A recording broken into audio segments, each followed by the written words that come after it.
Hi, I'm Andy with Team Up and Under and CameraBearUK.com, and today I'm just going to run you through the clothing that I would take out on a normal sort of summer alpine climbing trip to somewhere like Chamonix.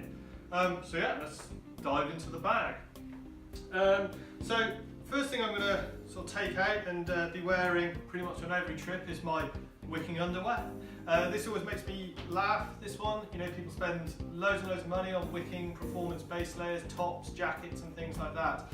But won't spend sort of 10 to 15 pounds on a decent pair of wicking pants, which is, you know, where it all starts. So those are always on. And then the other thing, is a good pair of nice wool socks. I usually take out like 3 or 4 different thicknesses. This is one of the thicker pairs I've got, depending on the footwear I'm using. Next up is my thermal base layers, or my thermal underwear.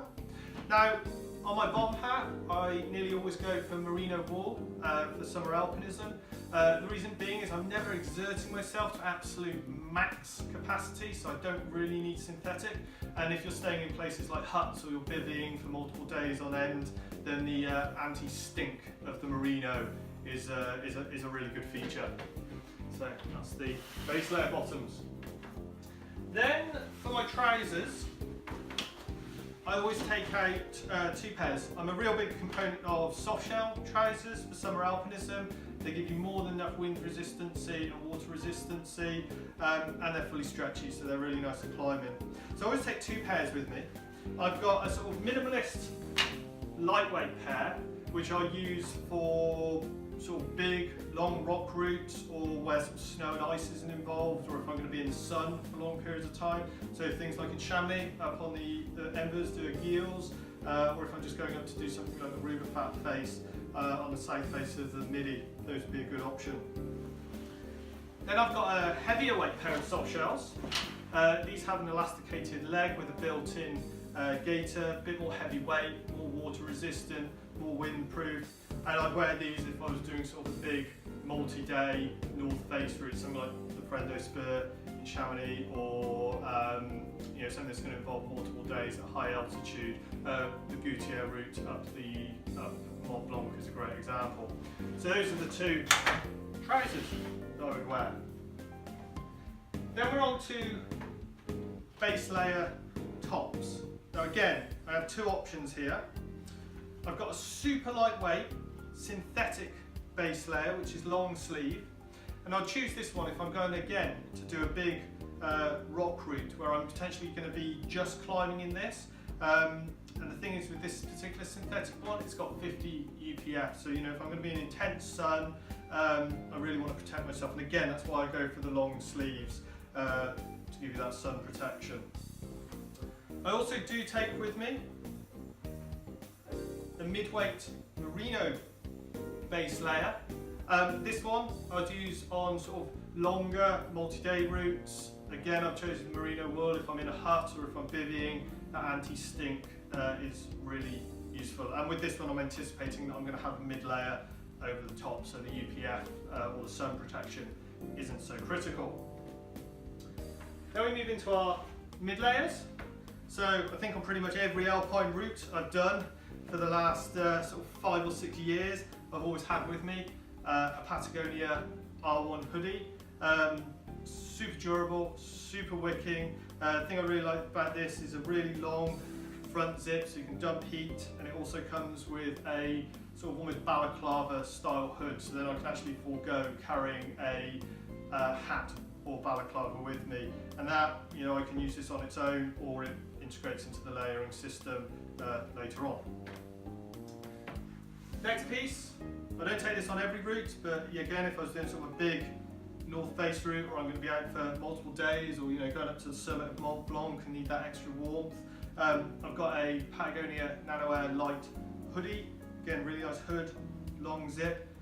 This is known as something called 2nd generation synthetic or active insulation.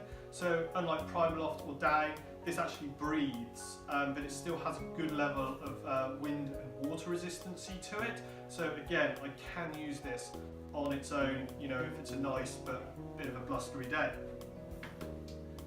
Then we're into the outerwear, the shells. Again, I have two options here. The first one is a super lightweight Pertex wind shirt. So again, if I was just going to do like a big rock route, you know, just a day hit somewhere and the weather forecast is looking really good, I would probably just take this, because ideally I don't want to use it. You know, it packs down to the size of an apple and that just disappears in my rucksack. But you know, if the weather does turn a bit nasty and I just need a bit of protection to get off the climb, that works really, really well. If I was to go and do something a little bit more hardcore, again, be out for a few more days, you know, maybe a bit North Face, a bit colder, really needs a lot more protection, then I've got the Patagonia M10 Anorak. Now, this is a really, really simple product. Elasticated cuffs, one long zip, but it's still a 3-layer, fully waterproof, fully breathable jacket that packs again down to the size of sort of a small mango or something like that. So really, really good piece for the package. And it looks like a mango as well. Then, so the last couple of things, insulation.